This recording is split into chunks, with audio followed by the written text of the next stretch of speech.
Go out and don't come back until the streetlights turn on. This phrase shaped a generation now accused of doing too much. This paradox is the soul of Gen X parents. If you grew up in the 70s or 80s, you know that heavy silence of an empty house. Your parents? At work. Both of them. A clean break. And then everything changed. Look at these numbers. Between 1970 and 1990, the rate of working mothers with young children jumped from 37% to 60%. Result? We were the Latchkey Kids. Left to ourselves, a bowl of cereal in front of the TV, zero supervision. In 2004, Reach Advisors called it, Gen X is the least supervised generation in history. Not a slogan, our life. Why? Because there was no other option, no one to challenge a bad grade or handle neighborhood drama. The mantra? Figure it out. This forced autonomy toughened us, but it hides a flaw, a self-sufficiency that looks like strength, but is often just deep-rooted solitude. And when we look at today, the awakening is brutal. Gen X parents are breaking the rules. They admit that the memory of that dark, empty apartment dictates every current decision. It's visceral. We choose to be there to fill that void of presence. We're called stealth fighter parents. The rule?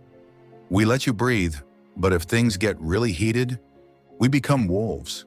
We let you make your youth mistakes, but if the stakes are high, we storm the principal's office with a ferocity that stuns everyone. We didn't want to be helicopter parents. We loved our wild freedom, but when the first kid arrives, the past resurfaces. So what happens when you raise your kids exactly opposite to what you knew? Psychologist Diana Baumrind analyzed this well. She separates parents on two axes, warmth and structure. The authoritative style, lots of love, but firm limits is our DNA. Nothing like the authoritarian style that breaks without explaining, or the permissive style that loves without ever leading.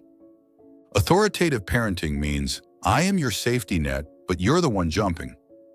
The data shows these kids handle pressure better, have solid confidence, and grasp social dynamics faster.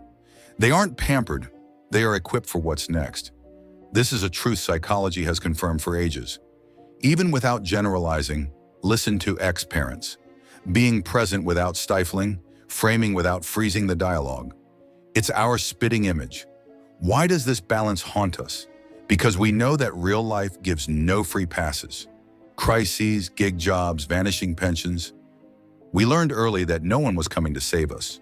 We aren't trying to stop the storms. We're teaching them how to sail. Our parents threw us into the deep end to sink or swim. We choose to swim alongside them. It's not overprotection, it's strategic transmission. We also carry a unique understanding of risk. Our childhood was a laboratory of scraped knees and broken bones, where we learned exactly how far a branch could bend before it snapped. We weren't safe, but we were learning the physics of reality. Today's world has been bubble-wrapped in some places and weaponized in others. As parents, we are the last ones who know that you have to fall to learn how to stand.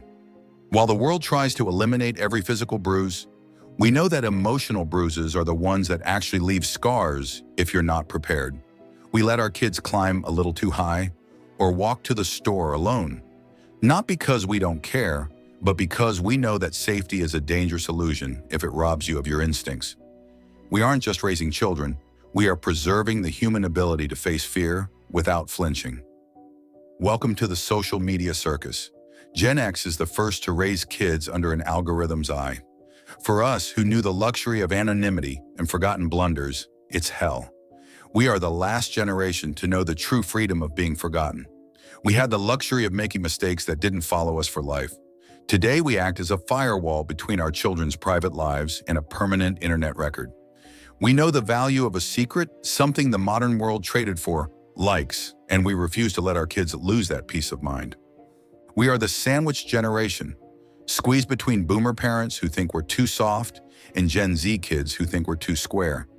We manage the elders' meds and the little ones' lives, often breathless. We translate worlds that no longer understand each other.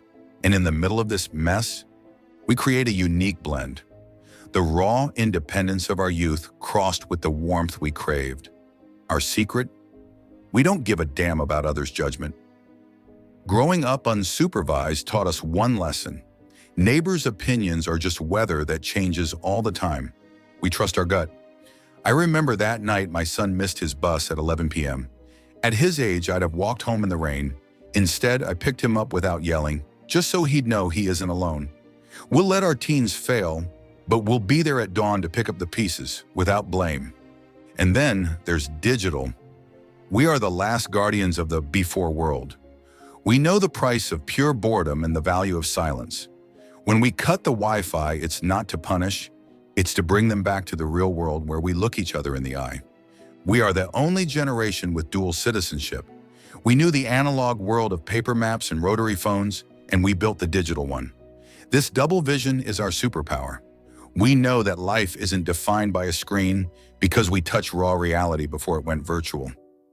There's another layer to this, a healthy dose of skepticism. We grew up watching institutions crumble: Watergate, the Cold War, the disappearance of the middle-class dream. We learned early on that the system doesn't always have your back. As parents, this turned us into architects of a private fortress. If we can't trust the world to be stable, we will make damn sure our relationship with our kids is the most stable thing they own. We don't sell them the fairy tale that hard work always equals a gold medal. Instead, we give them the truth. We are the first generation to be brutally honest with our children about how the world works, while simultaneously being their fiercest protectors. It's a strange mix of Gen X cynicism and parental hope. We're raising them to be skeptics, just like us, but with one major difference. Unlike us, they won't have to face that cynical world without a solid home base to return to. We are the bridge between two centuries, more lucid than the old, more wary than the young. Watch us at soccer games. We look a bit detached, but our gaze never leaves the kid. We aren't looking for the best parent medal. We just want them to feel free but never abandoned. It's not perfect. We DIY with our scars.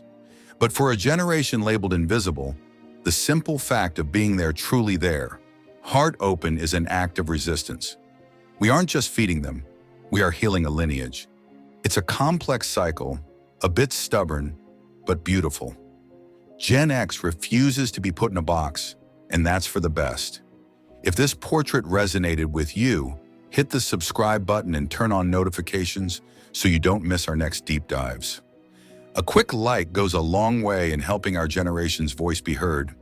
But before you go, I want to hear from you. What is one analog object from your childhood that your kids would absolutely not understand today? Let me know in the comments. I read every single one. And if you want to explore more about how that unique era shaped who you are today, you need to watch this video next.